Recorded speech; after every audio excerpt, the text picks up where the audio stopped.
关注总舵主，啥菜你都会煮。大家好，今天给大家分享的是一个非常好吃的家常菜——酱爆鲜猪肝。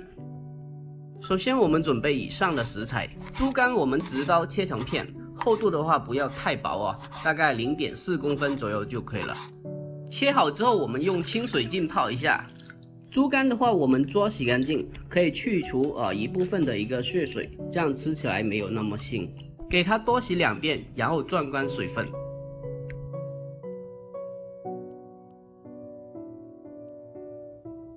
洗乾淨咗之後，我哋加啲咁多鹽，再加一點點的生抽啊，生抽一點點，少許的料酒，胡椒粉一點點，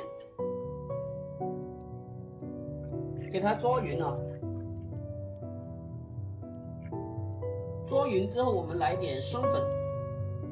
再给它做拌均匀。这个时候，我们再准备一点青红椒片，再搭配一点洋葱啊，同样是切片啊。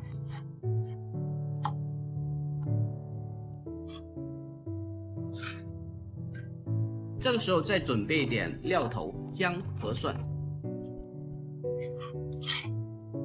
这个时候我们起锅烧水下猪肝，稍微的飞一下水。刚下锅我们不要去动它让它浸泡一下，让它表面的一个淀粉凝固，稍微的飞1分钟，然后捞出。这样的话，它的一个口感会比较滑嫩一点。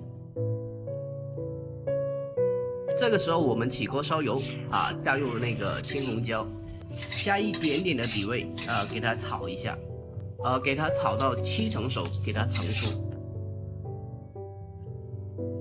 锅中留底油这时候加入我们刚刚的一个姜和蒜进行炒香，把那个姜和蒜爆出它的一个香味之后，我们再下入猪肝，这时候加入我们的一个豆瓣酱，还有一点的蚝油、生抽，少许的白糖和一点的老抽进行调色。还有我们烹饪料酒稍微多一点的料酒这一步我忘记拍了。这个时候放入洋葱，给它翻炒几下，最后把我们的一个青红椒片放进去。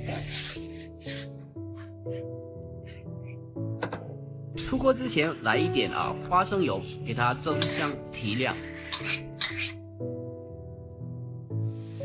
大火翻炒出锅气之后，给它出锅装盘。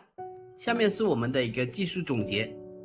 第一，猪肝切好之后一定要给它用水多清洗几遍，不然的话它会比较腥的。